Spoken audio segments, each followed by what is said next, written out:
ایک دن کی بات ہے جب جنگل کی گہرائیوں میں ایک بڑا ہاتھی رہتا تھا۔ یہ ہاتھی بڑا شریر اور زبردست تھا۔ وہ جنگل کے دوسرے جانوروں کو دھمکیاں دیتا اور ان پر اذیت پہنچاتا تھا۔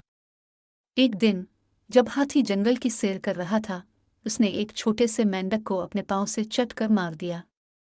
مینڈک کی موت کے بعد جنگل میں سب جانور ہراساں ہو گئے اور انہوں نے فیصلہ کیا کہ وہ ہاتھی کے خلاف مل کر کچھ کریں گے۔ جنگل کے حکمران شیر نے ایک جلسہ بلایا اور تمام جانوروں کو اکٹھا کر کے بات کی۔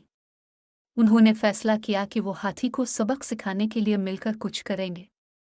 جنگل کے سب جانور مل کر ہاتھی کے پاس پہنچے اور انہوں نے کہا، ہاتھی، تم نے جنگل میں ایک بھول کی ہے اور مینڈک کو مار کر اس کی موت کی ذمہ داری تم پر ہے۔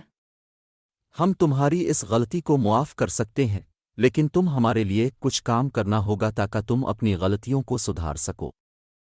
ہاتھی نے رضامندی سے اچھے کام کرنے کی خواہش کی اور وعدہ کیا کہ وہ جنگل کی خدمت کرے گا۔ اس کے بعد ہاتھی نے جنگل میں اچھے کام کرنا شروع کر دیے۔ اس نے پہاڑوں کو اٹھانے میں اور درختوں کو کھو دینے میں مدد کی۔ وہ اب ایک نیک دل اور مفہوم شخصیت بن گیا تھا۔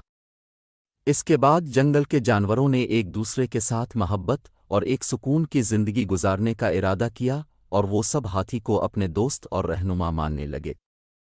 اس کہانی سے یہ سبق حاصل ہوتا ہے کہ اگر ہم اپنی غلطیوں سے سیکھیں اور ان کو درست کرنے کی کوشش کریں تو ہمیں دوبارہ اپنی زندگی کو بہتر بنا سکتے اور دوسروں کی مدد کر کے اچھی اور معصوم زندگی گزار سکتے ہیں۔